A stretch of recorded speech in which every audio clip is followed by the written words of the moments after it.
এক রহস্যময় যোগীর আগমন আর রাধার লজ্জা। বৃন্দাবনের এক শান্ত মধুর সকাল। কুঞ্জবনের পথে ফুলের গন্ধ ভাসছে, কোকিল ডাকছে মধুর সুরে। হঠাৎ সেই নীরবতা ভেঙে গেল এক অদ্ভুত শব্দে। মহিষের শিঙ্গা বাজিয়ে এক রহস্যময় যোগী গ্রামে প্রবেশ করলেন। তিনি উচ্চস্বরে বলতে লাগলেন, ভিক্ষা দাও, ভিক্ষা দাও। এই দৃশ্য দেখে বাইরে এলেন জটিলা। তিনি যোগীকে দেখে ভক্তি ভরে বললেন, হে মহাপুরুষ, এই ভিক্ষা গ্রহণ করুন এবং আমাদের গৃহকে আশীর্বাদ করুন। কিন্তু আশ্চর্য ব্যাপার, যোগী মাথা নেড়ে বললেন, না, আমি আপনার কাছ থেকে ভিক্ষা নিতে পারব না। জটিলা অবাক হয়ে গেলেন, কেন মহাযোগী, তাহলে আপনি কি চান? যোগীর ঠোঁটে তখন রহস্যময় হাসি।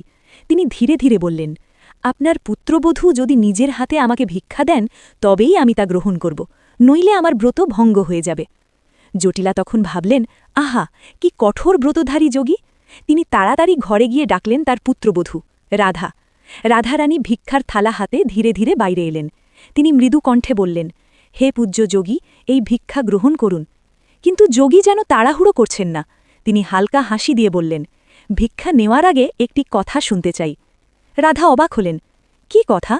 যোগীর চোখে তখন দুষ্টু ঝিলিক।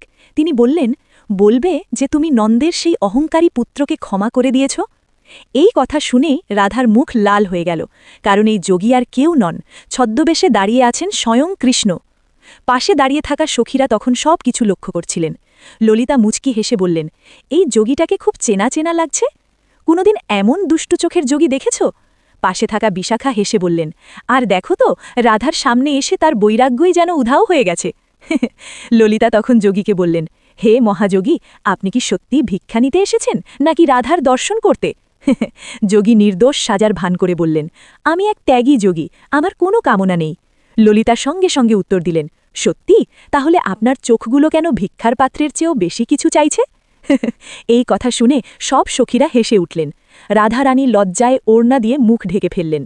তখন কৃষ্ণ হাসতে হাসতে বললেন, আহা, তার নীরবতাই প্রমাণ করে তিনি নন্দের সেই পুত্রকে ক্ষমা করে দিয়েছেন। এরপর তিনি ভিক্ষা গ্রহণ করলেন।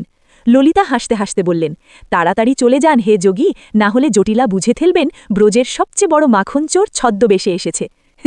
সবাই হাসিতে ফেটে পড়লেন, আর রাধারানী দাঁড়িয়ে রইলেন, লজ্জায় রাঙা এক সোনালী পদ্মের মতো। যদি এরকম ভক্তিমূলক কথা আরও শুনতে চান, তাহলে কৃষ্ণপ্রিয়ার ভক্তি কথা চ্যানেলটা অবশ্যই সাবস্ক্রাইব করুন। হরে কৃষ্ণ।